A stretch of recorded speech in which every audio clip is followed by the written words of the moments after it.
What causes these two balls to bounce back? And what is responsible for determining the velocity after the collision?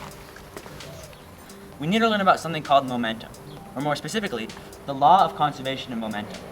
Momentum is a vector quantity, and it defines the mass and velocity of an object, and is often referred to as mass in motion. Momentum is represented by the letter P, and is defined by the equation P equals mv, or momentum equals mass times velocity, and it retains the units kilograms times meters over seconds, or Newton seconds. Now, how do we apply this to the balls? The law of conservation of momentum states that in an isolated system, a system with no external forces acting on it, total linear momentum will be conserved.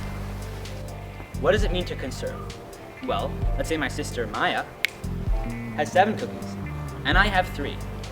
After my mother gets involved, Maya, share with your brother. now I have 6 cookies, and she has 4. Although we have different numbers than we originally had, the total number of cookies, 10, remains the same before and after the trade. The same principle is relevant in this collision. Whatever momentum the tennis ball and the baseball had before the collision would remain constant after the impact as well. This can be understood by the total momentum before will be equal to the total momentum after.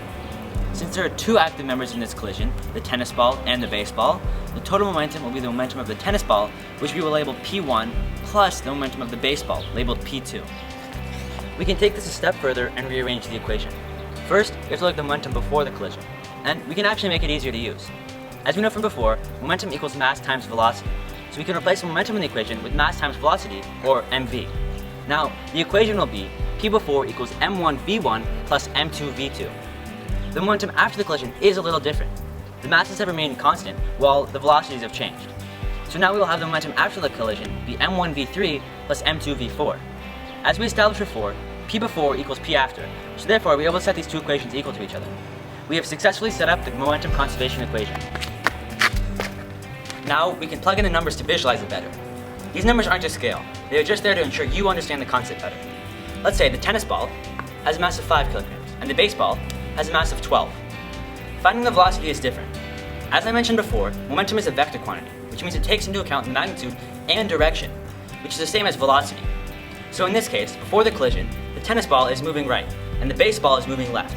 So the tennis ball's initial velocity of 5 meters per second, while the baseball is negative 2 meters per second. After the collision, the tennis ball is now moving left and has a velocity of negative 7 meters per second, while the baseball is now moving right and has a velocity of 3 meters per second. After we plug the numbers in, we can see that the momentum before and the momentum after is both 1 Newton seconds. So it was indeed conserved, just like the cookies.